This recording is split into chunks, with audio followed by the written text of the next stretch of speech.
these things. So a finished story benefit is telling the customer why would they care. So here we have the example of a resume building service. So a feature might be something like professional designed templates. So that's, telling people what you kind of are gonna give them.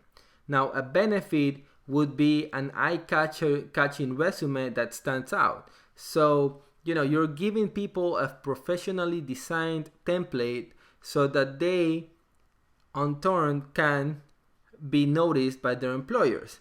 But then the finished story is missing from them, from those points. Because the finished story benefit would be landing your dream job. So whenever you're talking to customers about what they want, it's not enough for you to tell the benefits and the features. You have to go and close the loop, if you will, and tell them the finished story.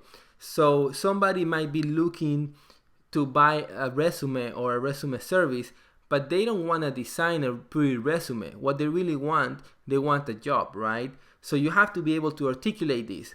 And this may sound obvious. Obviously, somebody wants to land a job, but if you're not telling people unconsciously, you're not covering what they need, So they will not be able to identify themselves with your product, and therefore they will not buy from you.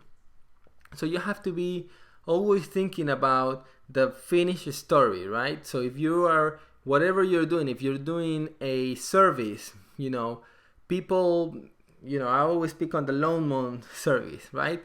So you may say, hey, I can cut your loan, but why do people care about cutting the loan?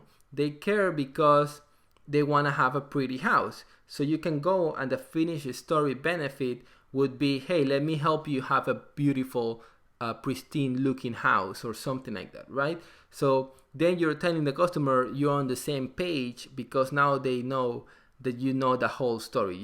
Everybody wants a clean house, but why? What's the reason? So always keep that in mind. When you're talking to customers about your product, keep the finished story benefits in mind.